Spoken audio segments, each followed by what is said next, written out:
നമസ്കാരം.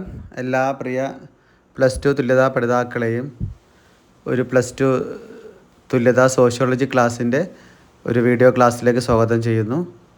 2025 തുല്യതാ പരീക്ഷയുടെ തയ്യാറെടുപ്പ് എന്ന രീതിയിലാണ് ഇന്നത്തെ ക്ലാസ്. 2023 ഒരു മുൻ വർഷത്തെ ഒരു ചോദ്യപേപ്പർ വിശകലനമാണ് ഇന്നത്തെ ക്ലാസ് കൊണ്ട് ഉദ്ദേശിക്കുന്നത്. ഏറ്റവും പ്രധാനപ്പെട്ട ചോദ്യങ്ങളിലേക്ക് പോകുന്നു.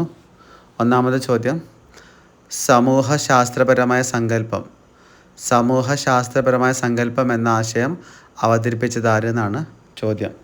സമൂഹശാസ്ത്രപരമായ സങ്കല്പം എന്ന ആശയം അവതരിപ്പിച്ച CW മീലാണ്. അതായത് CW മീൽസ് പറയുമ്പോൾ സി റൈറ്റ് മീൽസിൻ്റെ ഷോർട്ടാണ്. അത് CW മീൽസ് എന്ന് പറഞ്ഞത്.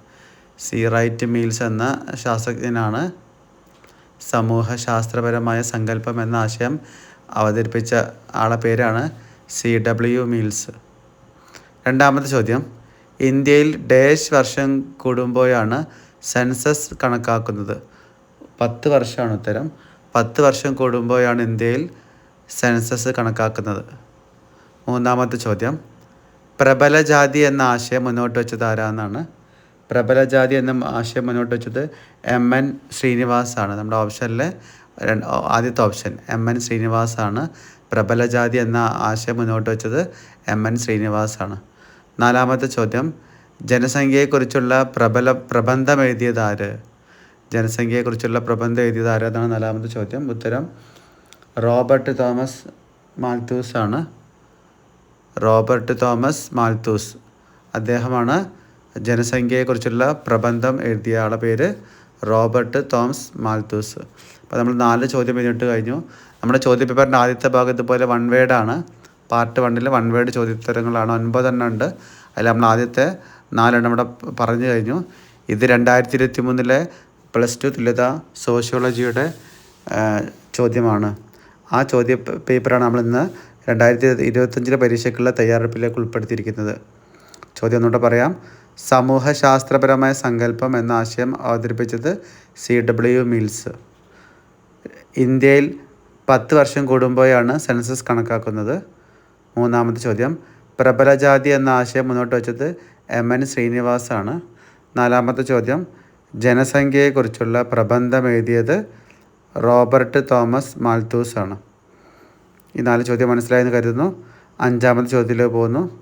അഞ്ചാമത്തെ ചോദ്യം, സാമൂഹിക നവീകരണ പ്രസ്ഥാനമായ ഡാഷ് ബംഗാളിൽ സ്ഥാപിതമായി. ഈ ബംഗാളിൽ നിന്ന് കേൾക്കുമ്പോൾ നമുക്ക് വേഗം ഓർമ്മ വേണ്ടത് രാജാറാം മോഹൻ റോയ് ആണ്. രാജാറാം മോഹൻ റോയ് ബംഗാളിലെ സാമ്യ പരിഷ്കർത്താവാണ് ആയിരുന്നു രാജാറാം മോഹൻ റോയ്. അപ്പോൾ സാമൂഹിക നവീകരണ പ്രസ്ഥാനമായ ബ്രഹ്മസമാജമാണ് ബംഗാളിൽ സ്ഥാപിതമായത്. അപ്പോൾ അഞ്ചാമത്തെ ഉത്തരം ബ്രഹ്മസമാജം. 6, ഡാഷിൻ്റെ അറിവ് ഇന്ത്യക്കാർക്ക് ആഗോള കമ്പോളത്തിലേക്ക് പാത തുറന്നു പറഞ്ഞു. ഇംഗ്ലീഷിൻ്റെ അറിവാണ് ഇന്ത്യക്കാർക്ക് ആഗോള കമ്പോളത്തിലേക്ക് പാത തുറക്കാൻ കാരണമായ ഭാഷ ഇംഗ്ലീഷാണ്. ഏഴാമത്തെ ചോദ്യം, സ്ത്രീകൾക്ക് വേണ്ടിയുള്ള ആദ്യത്തെ വിദ്യാലയം പൂനെയിൽ ആരംഭിച്ചത് ഡാഷാണ്.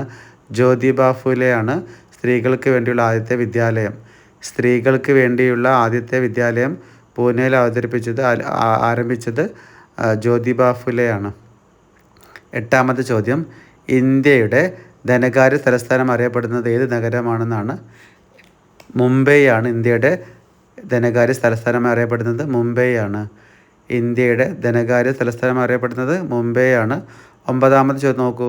യന്ത്രങ്ങളുടെ ഉപയോഗം തൊഴിലാളികളുടെ കഴിവിനെ ഇല്ലാതാക്കുന്നു എന്ന അഭിപ്രായപ്പെട്ട ശാസ്ത്രജ്ഞനാണ്. പേരാ ചോദിച്ചിരിക്കുന്നത്. യന്ത്രങ്ങളുടെ ഉപയോഗം തൊഴിലാളികളുടെ കഴിവിനെ ഇല്ലാതാക്കുന്നു എന്ന് അഭിപ്രായപ്പെട്ട ശാസ്ത്രജ്ഞനാണ് ഹാരി ബ്രോ വർമാനാണ്. ഈ യന്ത്രങ്ങളുടെ ഉപയോഗം തൊഴിലാളികളുടെ കഴിവിനെ ഇല്ലാതാക്കുന്നു എന്ന് അഭിപ്രായപ്പെട്ടത്. ഇപ്പോൾ നമ്മൾ 10 ചോദ്യോത്തരങ്ങൾ വൺ വേർഡ് ചോദ്യത്തിൽ നമ്മൾ ഡിസ്കസ് ചെയ്ത് കഴിഞ്ഞു. അടുത്ത നമ്മുടെ 2 മാർക്ക് ചോദ്യത്തിലേക്ക് പോകുന്നു. 2 മാർക്കിൻ്റെ ചോദ്യത്തിലേക്ക് ആദ്യത്തെ ചോദ്യം വരുന്നത് സംസ്കൃതവൽക്കരണം എന്നാൽ എന്താണ്? എന്താണ് സംസ്കൃതവൽക്കരണം? സംസ്കൃതവൽക്കരണം എന്നാൽ എന്ത്? നമുക്കറിയാം MN ശ്രീനിവാസൻ്റെ ആശയമാണ് ഈ സംസ്കൃതവൽക്കരണം എന്നുള്ളത്. അനുകരണം എന്നൊക്കെയാണ് ഇതിന് പറയുക നമ്മൾ. എം.എൻ. ശ്രീനിവാസനാണ് ഈ സംസ്കൃതവൽക്കരണത്തിൻ്റെ കണ്ടെത്തിയ ആൾ. എം.എൻ. ശ്രീനിവാസനാണ്. ഉത്തരം എങ്ങനെയാണ്? ഈ താഴ്ന്ന പെട്ടവർ അല്ലെങ്കിൽ ഗോത്രവർഗത്തിൽപ്പെട്ടവർ അവർ ഉയർന്ന ജാതിയിലുള്ളവരുടെ ആചാരങ്ങളും അനുഷ്ഠാനങ്ങളും പ്രത്യയശാസ്ത്രവും ജീവിതശൈലിയും ഒക്കെ സ്വീകരിക്കുന്ന പ്രക്രിയ, ഒരു അനുകരണ പ്രക്രിയയാണ് ഉദ്ദേശിക്കുന്നത്. അപ്പോൾ ഇതേണ്ടത് സംസ്കൃതവൽക്കരണം എന്നത് എന്താണ്? ഒരു അനുകരണ പ്രക്രിയയാണ്. സംസ്കൃതവൽക്കരണം എന്നത് ഒരു അനുകരണ പ്രക്രിയയാണ്. എം.എൻ. ശ്രീനിവാസാണ് ഇത് ആരംഭിച്ചത്. പിന്നെ താഴ്ന്ന ജാതിയിൽപ്പെട്ടവർ അല്ലെങ്കിൽ ഗോത്രവർഗത്തിൽപ്പെട്ടവർ ഉയർന്ന ജാതിയിലുള്ളവരുടെ ആചാരങ്ങളും അനുഷ്ഠാനങ്ങളും പ്രത്യയശാസ്ത്രവും ജീവിതശൈലിയും സ്വീകരിക്കുന്ന പ്രക്രിയയാണ് സംസ്കൃതവൽക്കരണം. താഴ്ന്ന ജാതിയിൽപ്പെട്ടവർ അല്ലെങ്കിൽ ഗോത്രവർഗത്തിൽപ്പെട്ടവർ ഉയർന്ന ജാതിയിലുള്ളവരുടെ ആചാരങ്ങളും അനുഷ്ഠാനങ്ങളും പ്രത്യയശാസ്ത്രവും ജീവിതശൈലിയും സ്വീകരിക്കപ്പെടുന്ന പ്രക്രിയയാണ് സംസ്കൃതവൽക്കരണം. അതായത് ഒരു അനുകരണ പ്രക്രിയയാണ്. ജസ്റ്റ് കോപ്പി ചെയ്യുക.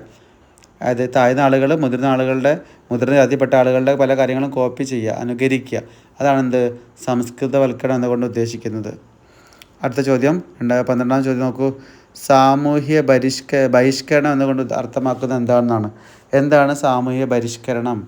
സമൂഹത്തിൻ്റെ മുഖ്യധാരയിൽ നിന്ന് വ്യക്തികളെയോ സാമൂഹിക വിഭാഗങ്ങളെയോ മാറ്റി നിർത്തുന്ന രീതിയാണ് സാമൂഹിക ബഹിഷ്കരണം. സമൂഹത്തിൻ്റെ മുഖ്യധാരയിൽ നിന്ന് വ്യക്തികളെയോ സാമൂഹിക വിഭാഗങ്ങളെയോ മാറ്റി നിർത്തുന്ന രീതിയാണ് സാമൂഹിക ബഹിഷ്കരണം. സമൂഹത്തിൻ്റെ മുഖ്യധാരയിൽ നിന്ന് വ്യക്തികളെയോ സാമൂഹിക വിഭാഗങ്ങളെയോ മാറ്റി നിർത്തുന്ന രീതിയാണ് സാമൂഹിക ബഹിഷ്കരണം. ഇപ്പോൾ നമ്മൾ ജാതിയുടെ പേരിൽ അല്ലെങ്കിൽ വംശത്തിൻ്റെ പേരിൽ വിദ്യാഭ്യാസം കൊടുക്കാതിരിക്കുക, അല്ലെങ്കിൽ ആരാധനാലയം, അങ്ങനെ വിവിധ രീതിയിൽ നമ്മളെ ഒറ്റപ്പെടുത്തുക, അവരെ ബഹിഷ്കരിക്കുക, അതിന് പേരാണ് എന്ത്? സാമൂഹിക ബഹിഷ്കരണം. അപ്പോൾ ഒന്നുള്ള ഉത്തരം പറയാം. സമൂഹത്തിൻ്റെ മുഖ്യധാരയിൽ നിന്ന് വ്യക്തികളെയോ സാമൂഹിക വിഭാഗങ്ങളെയോ മാറ്റി നിർത്തുന്ന രീതിയാണ് സാമൂഹിക ബഹിഷ്കരണം. അപ്പോൾ നമ്മൾ 2 മാർക്കിൻ്റെ 2 ചോദ്യങ്ങൾ പരിചയപ്പെട്ടു.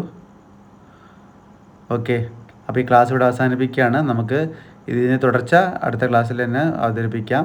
ഇത് 2023 +2 തുല്യതാ പരീക്ഷയുടെ സോഷ്യോളജിയുടെ ചോദ്യപേപ്പറാണ്.